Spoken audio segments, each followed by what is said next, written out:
শুক্রবার রাত 10টার সময় আকস্মিক সাইবার হামলায় অচল হয়ে পড়ে জার্মানি সহ যুক্তরাজ্য ও ইউরোপের বিভিন্ন দেশের বিমানবন্দর। সাইবার অপরাধীদের হামলার কারণে লন্ডনের হিথ্রো, বেলজিয়ামের ব্রাসেলস এবং জার্মানির বার্লিন ব্রান্ডেনবুর্গ সহ বেশ কয়েকটি বিমানবন্দরের চেক ইন সিস্টেম অচল হয়ে যায়। এতে কয়েকশো ফ্লাইট বাতিল করা হয়। সময় মতো চেক ইনের পর নিজেদের গন্তব্যে পৌঁছতে না পেরে রাতভর বিমানবন্দরে কাটাতে হয় লাখো যাত্রীকে।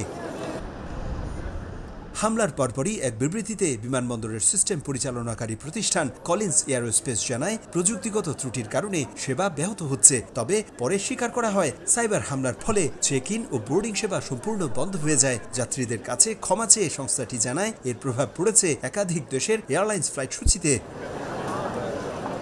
লন্ডন, ব্রাসেলস ও বার্লিন বিমানবন্দর কর্তৃপক্ষ এরই মধ্যে যাত্রীদের ফোনে বার্তা প্রদানের মাধ্যমে ফ্লাইট বাতিলের বিষয়টি অবহিত করেছে। ব্রাসেলস বিমানবন্দরের এক কর্মকর্তা জানান, অনলাইনে চেক ইন বন্ধ থাকলেও অফলাইন পদ্ধতিতে বিমান যাত্রীদের গন্তব্যে পৌঁছানোর ব্যবস্থা নেওয়া হয়েছে। এর আগে জার্মানি সহ ইউরোপের বিভিন্ন বিমানবন্দরগুলোতে কমপক্ষে 10টিরও বেশি সাইবার হামলার ঘটনায় সাইবার অপরাধীদের শনাক্ত করতে ব্যর্থ হয় আইনশৃঙ্খলা বাহিনী। প্রযুক্তি যতই উন্নত হচ্ছে, সাইবার অপরাধীদের কার্যক্রম ততই বাড়ছে। তাই এই মুহূর্তে তথ্য প্রযুক্তি ব্যবহারে সর্বোচ্চ সতর্কতা অবলম্বনের পরামর্শ অপরাধ বিশেষজ্ঞদের। জার্মানি থেকে বিটু বড়ুয়া, সময় সংবাদ।